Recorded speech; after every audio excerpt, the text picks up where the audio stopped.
Ang programang ito ay rated SPG. Striktong patnubay at gabay ng magulang ang kailangan. Maaaring may masiselang tema, lengguwahe, karahasan, sexual, horror o droga na hindi angkop sa... Alam ka na dito. Ay naka, for sure, mas magiging mabait si Ma'am Giselle kasi nandito na yung napakaganda ng anak. Humanga naman ang husto itong mga kaibigan ni Annalyn nang makita nga nila itong venue na ginanapan ng party dito ng mga bata. At dito naman na sinasabi ng mga kaibigan ni Annalyn, lalo na itong si Doc Prado, na baka magiging mabait na daw itong si Giselle dahil dumating na nga itong kanyang anak na si Justin. At dito naman nagtanong itong si Doc Antonio na kung darating ba daw itong si Justin. At dito naman na sinabi ni Annalyn na hindi siya sigurado kung dadalo ba ito sa gaganapin ng party ng mga bata. At maya maya nga ay dito dumating itong coordinator at sinabi na may nauna pa daw sa kanya na dumating. At walang iba kundi ito ngang si Justin. At nagulat itong si Annalyn na bigla palang dumating itong si Justin dito nga sa gagawing party. At dahil sa tuwa dito ni Annalyn ay agad naman napayakap ito kay Justin.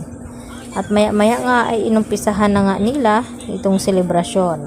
At nagtulong-tulong ang mga ito na mapasaya itong mga bata.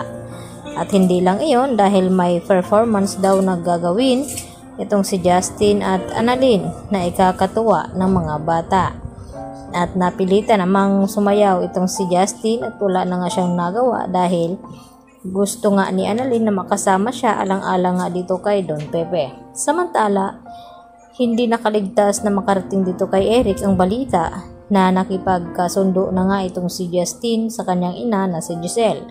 At hindi rin mapigilan itong si Eric na puntahan itong si Justin at pilit na paalisin dahil may flight nga daw sila papuntang US. At dahil nga napatawad na ni Justin ang ina na si Giselle, ay ang gusto niyang mangyari na iwanan na ito at tumuloy na nga papuntang US. Dahil gusto rin naman ni Justin na makasama ang ina, ay dito naman na sinagot niya itong kanyang ama na sa huling pagkakataon ay gusto rin naman niyang maranasan na magkaroon ng ina na makakasama. At tila nagalit ng husto itong si Eric at hindi na rin mapigilan ni Giselle na makialam at nakiusap dito kay Eric na kahit ngayon lang Pasko ay makasama niya itong kanyang anak.